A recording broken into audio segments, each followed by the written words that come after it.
How's it going, everyone? Anthony, I'm the creator behind Legions of Will. We have some new promos here that we just got printed, and these are available online. They are only limited to 10.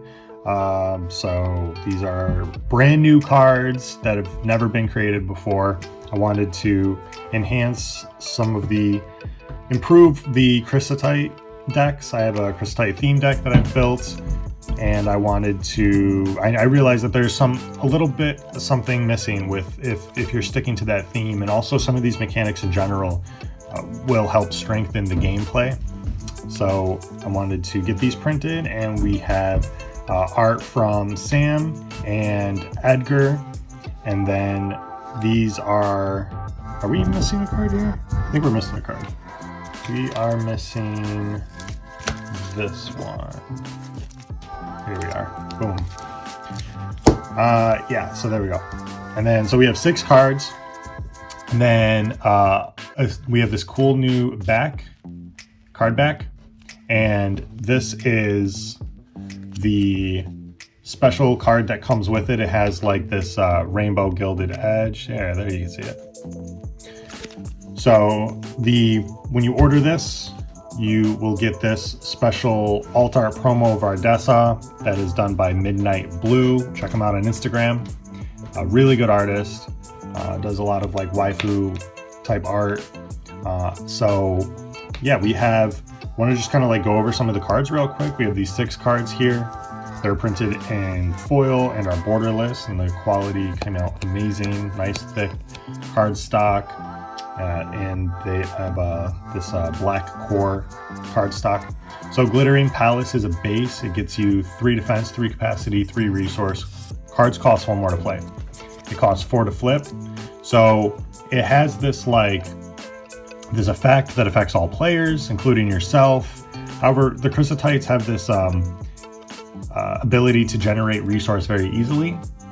And the Chrysotites, as far as the lore goes, are very isolated. So I have a map that is getting made to help kind of like visualize the placement of all these different tribes within Legions of Will, all these civilizations. And the Chrysotites are placed outside, like very far away, where the sun doesn't really shine, and they are very isolated. And so that's why we have things like the Crysotite Guardian, we have Dimensional Protection. They do not want to interact with any other civilizations. And so that taxing effect comes into play with cards costing 1 more. They can afford the resource, so it really kind of hurts the other player. But as far as throwing this into a theme deck, it's good that it slows down a lot of different cards, a lot of different strategies. Legions is very cantrippy. If you could reduce the cost of something, every time you play a card, you're going to draw a card essentially. So if you don't have a way to combat that, and people are really digging into that type of synergy, it's pretty easy to combo off. And so this will like single-handedly slow that strategy down a bit, while potentially slowing you down, but in a Crysotite theme deck or a deck that's focused around resource, not really. We have Erupting Shards, which is an upgrade.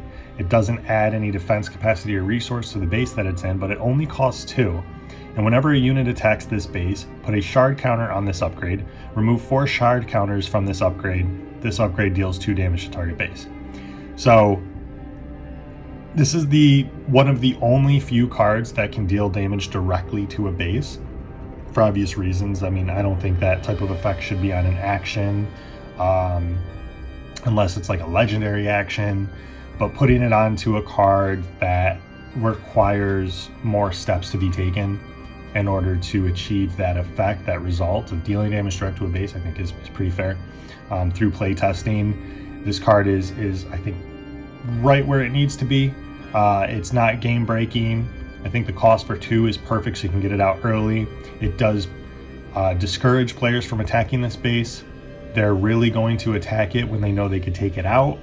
And so what it kind of does is it gives you the opportunity to trade bases with a player. So if they're going to destroy this base, of course, unless, the ultimate strategy would be this is the last base they need to take out. So you can use, you could just build up a single base and go, big with upgrades. go very defensive. But they're most likely going to have a base taken out if they take this base out, because they'll need to attack with enough units. Deal 2 to a base is not really enough to destroy it, but if you can stack up those counters in various different ways, then you can just, you know, one-shot a base. We have Acelius, Hopeful Heir. So this is the second iteration of Acelius in the game.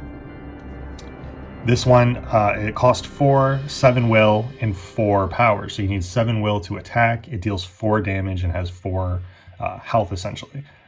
Pay 2 any number of times. Target unit gains minus 2 will until end of turn. That unit can't be destroyed. This turn, activate this ability only if you control another Crysotite. So it's part of a combo piece. It's like a part of a 3-part combo, and it helps reduce the will. So late in the game, when you have a bunch of resource, you don't know what to do with it, you really just want to attack. The Chrysotites have high will usually. This card's great to add, that you can in a Crysotite theme deck, so that you can just reduce the will of cards and attack. So we have Soul Sphere, cost 1, 0 will, 1 power. It is an object unit type. Object unit types can't attack. We have that reminder there. This unit can't attack. You could rest it and sacrifice it to gain 1 resource. If you control a Crysotite, you gain 2 resource instead. So this is, there are several cards that have the same exact stats but require it being destroyed in order to gain the resource. This just gives you the ability to sacrifice it. So we have synergies that work with that, and just the ability to do this on demand instead of waiting for it to get destroyed. And then we have that Crysotite synergy in there. Cyrus of the Guards is one of my favorite new cards. I really like this. The first time that I got to explore this type of mechanic. It costs 5, it has 8 will and 4 power. This unit gains minus 1 will and plus 1 power for each unit in the opposite base. So in Legions of Will, we have 3 bases. Each player has 3 bases. So if this unit is in the middle base, all units that are in the opposing middle base will affect this unit's will and power. So if they have 5 units in the opposing base, this effectively becomes a 3/9. And on top of that, units can't attack as long as they enter the base this turn.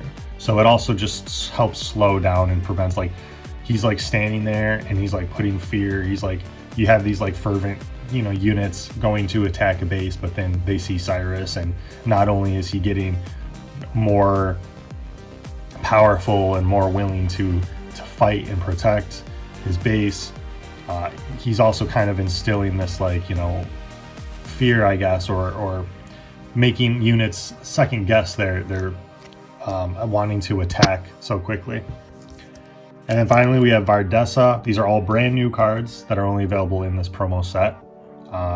We're just going to be doing promo sets, like little mini, kind of like secret layers in a sense, little mini promo sets that are limited from time to time. We've done 3 full entire booster box sets. There are over 700 cards that are available in Legions of Will currently through various booster boxes, booster packs, stuff like that. So right now, the main focus is comics and promos, and there's a couple other things in the works. So these are all brand new cards, very limited like drops of promos. Vardessa here is a 6 cost, 8 will, 5 power.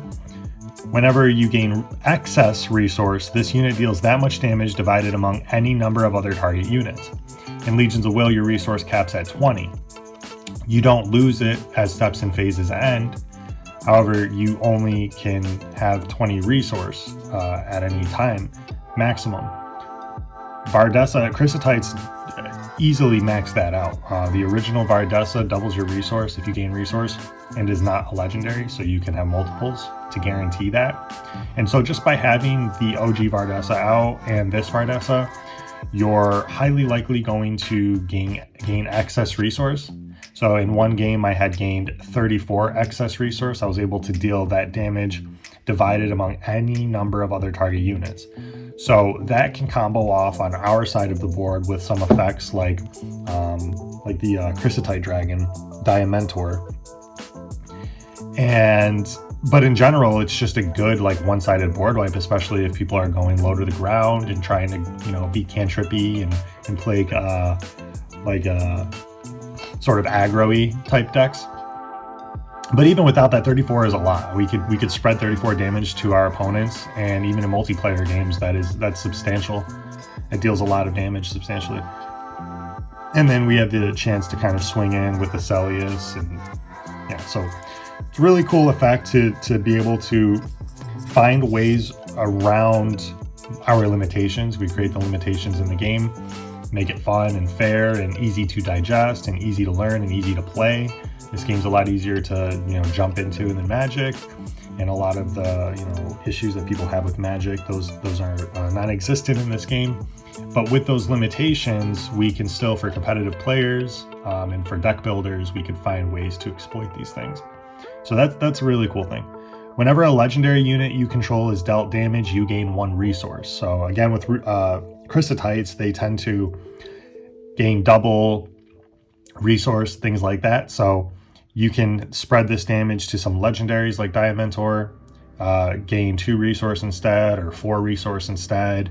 That'll contribute to your excess resource, and that's where the potential comboing can go off of, where you're consistently gaining in excess of 2 resource, or consistently netting in excess of 2 resource, and then consistently dealing 2 damage to whatever unit you want to deal that damage to. So powerful combo piece. And then of course the alt art here.